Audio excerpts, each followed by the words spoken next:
Tuhog. Tuhog pa ka. Gabi, yung ka na dapat. Ano naging lala? Barbecue na lang. Ang barbecue, baka yung sigbaon. Pag-barbecue, ganito mag-fries mo. Alam ko eh. May ganito, adubuhan na lang. Adubuhan lang lang. Baon pa. Kasi yung ano, kuko. Dahil. Good morning, good morning. Dito muna tayo. Kakain muna ako Dahil. kasi mag-ano ako. Ano lang na eh. Lag-lag muna ako ngayon doon sa ano. Sayang, Sa gapo na. dagat. Dito na barbecue sa inyo ha. Nag-ano kami ngayon dito. Dito kami ngayon. Naghintay ka pa kasi kami sa ano, sa sabaw na isda. Doon nagluto pa, hindi pa kasi luto pero medyo nagutom na ako. Morning. Kakain muna ako kunti lang. Ito yung ano. Kasi pangalan sa channel dong. Yung isang Oye Vlog Channel, subscribe guys and Nagano share. siya ng pang ano Ano namin dito, sa Day? sabaw namin isda. Kasi marami pa kasi kaming ulam, hindi na lang namin lutuin kasi Ipasa sa kunang sayang kay Braco, hindi naman nakain lahat. Dalahin na lang namin pabalik. May pilagi dong ba? Meron mag-barbecue pa sana kami Shout kasi out, hindi guys. namin naluto kagabi kasi Sa marami. Oye up, Vlog God. Channel. May ano kami, Oye may Vlog nagdala kami Channel. na litson. Hindi pa nga naubos yung litson tapos Ano, kami lagi mo na ito ba? nagluto na naman Lagi kami mo lang ng ito iba ba? pang ulam. Karosa na matalan. Hindi namin naubos kasi marami kasing ano kami, marami Gamit ka rin kasing nga na, no? dala namin ng mga ulam. Hmm. Hindi namin kayang ubusin. Kaya yung iba hindi pa naluto, Dami na sa bukas dalahin na namin. lang namin pabalik. Okay, sabi. Ah. Ha? Ha. Dito muna ako ngayon pag ano ako doon sa ano paligid para Buang. maano ako makita nyo yung view namin dito.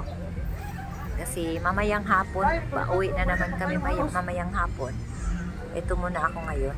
Ako ito may bago. Vlog ko po. Giniti oh. Good morning, good morning, good morning. Naman to, nga. Naraw, kanira man paluag diri o kanang paluag pa. Oh. Ako na ni. O kani isok-sok na nimo diri, pwede ra diri ka mo play. Nag voice over na lang ako dito kasi ano ang lakas-lakas ng ano sound sa kabilang cottage. Makapiright ako dito.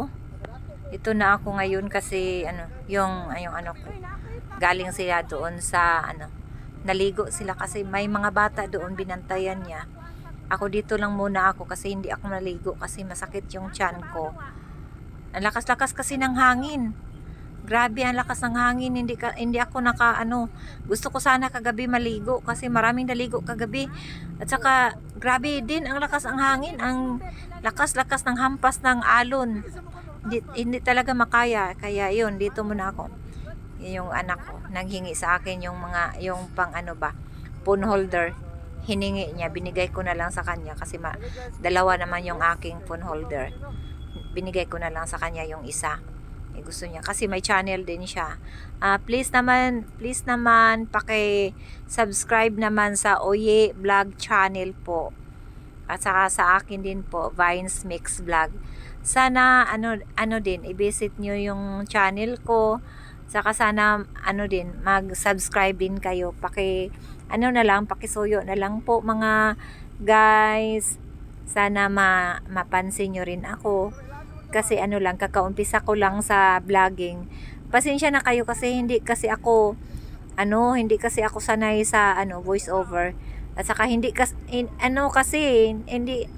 parang medyo mahiya pa ako ba. Parang minsan mawala ako sa sasabihin ko. Pero gusto ko talaga tong ginagawa ko kaya yun. At saka yung yung channel ko mix lang pero yung priority ko talaga charity vlogger. Alam nyo kahit marami na akong yung mga mission namin nga hindi ko na videohan pero kahit sa likod ng camera mag-charity kami. May kaming pupuntahan, meron kaming pamigay na mga damit at saka kung ano-ano lang at saka kunting mga canned goods meron kaming pamigay i-upload ko dito para makita niyo kahit paminsan-minsan. Alam niyo guys, sa totoo lang gusto ko talaga yung mga ganitong lugar na puntahan namin kasi yung kinalakihan namin na lugar, ganito. Yung bahay namin dati, maliit pa kami sa mama at papa namin. Yung ganito talaga, malapit sa dagat, sa ganito din yung namin buhangin, white sand. Kaya yun, mamiss ko talaga, parang kahit matanda na ako, may mga apo na ako, gusto ko talaga yung mga ganito. Ito, puntahan ko muna. Ito yung apo ko. Tsaka yung mga anak ko, naligo sila doon.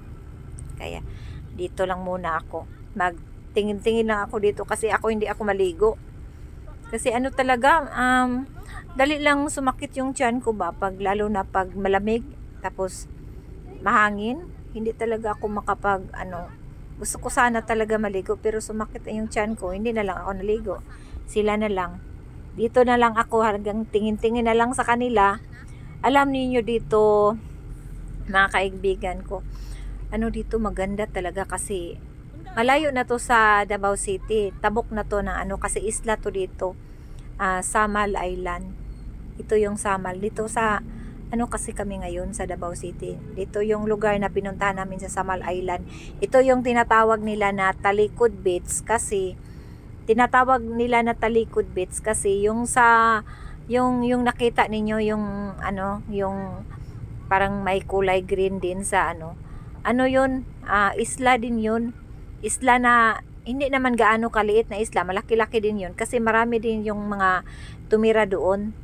Pero pag magpunta ka doon, lang, yung magbarko ka lang, tsaka may mga pambot, yung pamasahe galing dito at saka magtawid lang doon, 30 pesos per head yung nila, pamasahe. Gusto ko nga sana magpunta doon pero hindi na kami makapunta ngayon kasi alanganin na sa oras. Kailangan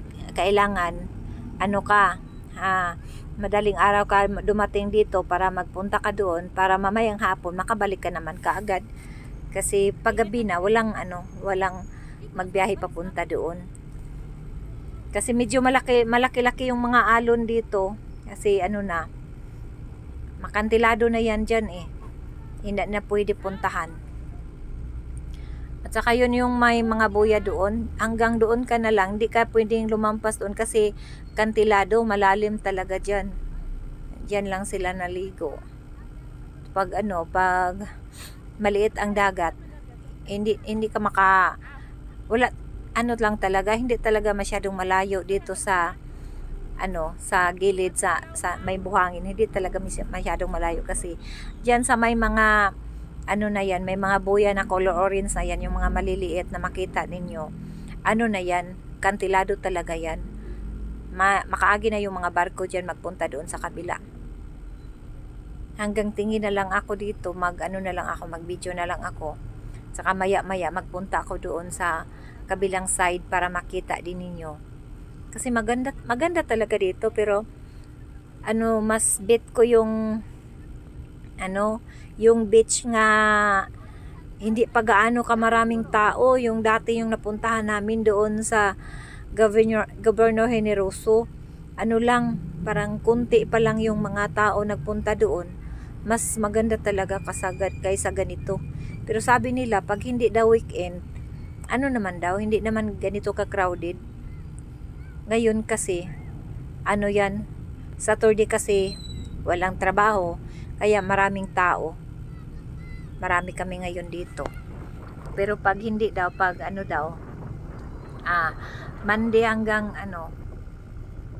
Wednesday or hindi pa gaano ka maraming tao. Mas maganda dito magpunta, hindi weekend, kasi pag weekend maraming magpunta dito. Maganda talaga. May din ako, nagala din ako dito na kagabi. Maganda din yung nila kagabi. Hindi ko pa na-upload kasi kasi maliit lang yung ng cellphone ko. Hindi talaga pwede magsabay-sabay kasi hindi kakasya. Ito yung mag-edit ako. Pagkatapos ko mag-edit, i-upload, tapos delete, saka na naman ako mag-edit uli. Hindi pwede masabay-sabay kasi konti lang yung sa cellphone ko. Tapos isa lang yung cellphone ko, hindi pwede na manual, hindi talaga ako maka sabay-sabay. Kaya nga matagal ako matapos mag-edit. Maganda talaga dito oh. Dito na side, ang puti-puti ng buhangin nila. Maganda tingnan. Ano ko na lang, nag voice over na lang ako kasi yung unang upload ko, hindi ako nag voice over, talagang live talaga. Hindi marinig kasi ang lakas-lakas ng hangin. Hindi mo marinig yung mga ano mo. Tapos parang ang sakit sa tainga, kaya ngayon nag voice over na lang ako para ma-enjoy yung tanawin. Hindi gaano ka hindi masakit sa tainga. Ito na lang. Pasensyahan na lang ninyo ako ha, mga kaibigan. Sana magustuhan ninyo yung video ko at saka i-like nyo naman. Kahit ano lang, kahit hindi nyo lang, sana ma-visit lang naman ninyo at saka i-like nyo naman please. Pahingi na lang ng pabor mga kaibigan. Sana mapansin niyo tong video ko. At yung malayo dito sa amin sa Davao, kung makapunta kayo sa Davao, makapunta kayo dito sa Samal. Kasi dito sa Samal, marami talagang magagandang mga beach dito sa Samal. Marami kayong mapuntahan kung anong gusto ninyo. Marami magagandang dito. Mga ma-enjoy talaga kayo kasi hindi naman mahal. Pwede naman, merong mura kung gusto lang kayo magtipid. Pares yung ganito, meron ding lang kayo, open cottage lang yung ninyo, bayaran ninyo, at saka meron ng kasamang lamisa at saka 5 upuan. Open cottage, may open cottage na din. Pwede rin kayo doon sa open cottage, magdala kayo ng pang sapin, doon na lang kayo matulog, magdala kayo ng tent. Enjoy na talaga kasi wala namang bayad yung tent dito. Free lang yun. Tapos yung pagkain, wala ding bayad. Pwede kayo magdala ng pagkain, magluto kayo dito. Free, hindi kagaya sa ibang beach talaga na magbayad ka ng corkage. Dito hindi. Tapos mura lang sila. Enjoy mo na yung buong pamilya mo. At saka maganda talaga yung mga nila. Saka malinis din kasi marami silang mga tauhan marami silang mga trabahante na nagmonitor sa paligid. At saka yun lang, ito yung Kaputian Park na pinuntahan namin. Stricto talaga sila sa mga plastic. Kung sino pala yung makapanood dito yung video ko, kung gusto nyo magpunta dito sa Kaputian Park nga beach sa Samal Island, bawal talaga yung mga plastic bag, mga kung ano-anong plastic. Kung magdala kayo ng pagkain, mas mainam na may mga basket kayo or eco bag, pwede sa eco bag. Pero yung plastic talaga, hindi talaga pwede. Doon pa lang sa entrance, haharangin ka na talaga. Yung mas mainam talaga na magpunta kayo dito mga eco bag or kaning basket basta yung mga hindi ka talaga pwede magpasok ng mga plastic. Kahit yung mga dala mo na mga, alimbawa sa amin yung pagpunta namin dito, yung comforter namin, linagay lang namin sa malalaking plastic. Hindi talaga pwede, talaga harangin ka talaga doon sa entrance. At tulungan ka naman nila pag mag-ayos sa gamit mo. Nung gaya sa akin, nagbitbit ako ng comforter, yung malaking comforter na 2, linagay ko sa mga malalaking plastic. Talaga? Kinuha talaga yung plastic, comforter na lang binitbit ko doon. Kaya yun lang ang masabi ko. Kung sino man yung makapanood sa video ko, tapos magpunta kayo dito, bawal talaga ang plastic. Kasi kami noon, nung nagpunta kami dito, wala naman kaming dalang mga plastic kasi lang kami, parang namasya lang kami saglit. Wala kaming lang kami dito, nagupo-upo lang saglit sa tabing dagat. Wala kaming mga dalang kung ano-ano. Kaya hindi namin alam na ganito pala, pero ngayon alam na namin. Nung sa susunod, pag magpunta kami dito, hindi na kami magdala ng mga plastic. Na lang, yung mga eco bag or basket naman, mga malalaking basket gagaya sa mga pagkain nyo, yung mga dalahin na pagkain nyo. Marami namang pwedeng magamit na anuhan, lalagyan na hindi talaga plastic, kasi bawal talaga yung plastic. Pinakabawal talaga nila dito yung mga kahit anong klaseng plastic, hindi talaga pwede. Pero okay naman, maganda naman kasi ano na talaga, na-maintain talaga nila yung kalinisan sa paligid nila. Saka marami din silang, yung mga lutuan nila malinis din. Okay talaga yung lugar nila dito, maganda talaga. Pero ito yung yung rolls nila dito, inano ko na lang. Sana makita ba? Siguro makita naman siguro ninyo, no? Ito, dami-dami talagang mga tao. Tapos, talang enjoy talaga sila. Lalo na doon, yung sa mga, yung sa may, yung sa may banda doon. Meron, yan, dyan. Yan? Parang, nila dyan. Dyan ka, pag magpunta ka doon sa kabilang isla, diyan ka sumakay ng bangka papunta sa kabila. Diyan ka papunta. Tapos doon, yun, lakas-lakas ng hangin yung kasama naming isa. Yun, namasyal pala siya doon. Siya lang mag-isa. Siguro tiningnan niya yung sasakyan niya doon kasi banda yung parkingan. Doon siya nagpark. Saka kami, doon din kami nagpark sa Pero hindi namin alam kung yung sasakyan niya malapit lang ba sa namin, sa pinarkingan namin.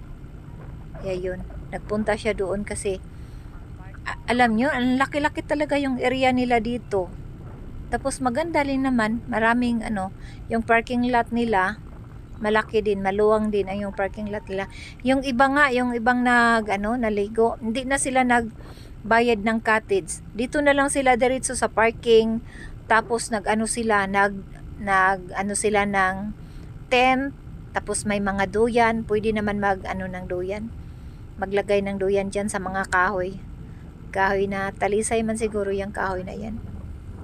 Ito yon, yung mga yung mga pambot papunta sa kabilang isla, yung tinatawag nila na Isla Rita. Yung kanina yung nakita sa sa video ko, yung tapat dito sa beach na pinuntahan namin.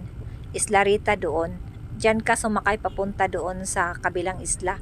Yung 30 per head daw yung pamasahe. Sana pag balik namin dito sa susunod, matry namin tumawid doon sa kabilang isla. Kasi maganda daw doon. Hindi naman, sabi ng anak ko, kasi nakapunta na yung anak ko doon, pag pag low tide daw, maraming sea urchins, mga alimasag. Kasi noong dati parang 1 week ata sila dito. Doon sila nagtambay sa kabilang isla. Nanguha silang ng mga alimango ba. Marami silang nakuha, mga sea urchin, mga alimasag, saang. Yun, kasi marunong naman siya talaga manguha ng mga lamang dagat pag low tide. Maganda doon, Kasi lang ngayon, kasi maraming sabi nila may may parating daw bagyo, kaya yun ang dagat parang ang tapang-tapang ng alon. Matakot ako pag maligo ako kasi paghampas sa alon, ang pabalik doon sa parang madala ka, tapos malalim talaga yung yung dagat. Doon lang. Yun, sana soon makapunta kami doon sa kabila. Doon, yun ang Isla Rita. Doon daw. Yan ang Isla Rita. Maganda daw doon. Saka kagabi pag, madilim na, Ang dami-daming ilaw doon. Parang marami talagang marami din silang guest doon. Masaya naman dito punta kami doon panagsa or sa Tagalog paminsan-minsan. Yung Bisaya kasi panagsahan lang upunta kasi hindi tayo maraming pira. Hindi naman tayo mayaman, day. Kaya yun. Hindi tayo mayaman. Kaya, paminsan-minsan lang magpunta dito. Kasi, pag palagi talaga tayong lumalabas, no? Wala talaga. Kasi, minsan lang lumalabas, ang laki ng expenses mo. Parang, isang linggo mong kayod, isang alis mo lang ubos lahat. Kaya yun, hindi talaga pwede na palagi kang gala ng gala. Talaga, focus ka talaga sa business at saka talaga anong tawag ba doon? Talaga talang keep ka talaga sa pera, kasi kung hindi ka marunong mag-keep, wala ka talaga. Kasi kami, nung nag-umpisa kami dito sa Davao, wala talaga kami, day. Pero kahit nung naghanap kami ng maupahan namin na bahay, maliit lang. Nung umpisa talaga, binigyan lang kami sa tiyahin namin ng isang plato. Dalawang plato, kutsara, saka kawali, kaldero. Kasi wala talaga. Pero nung nagsikap kami, kahit walang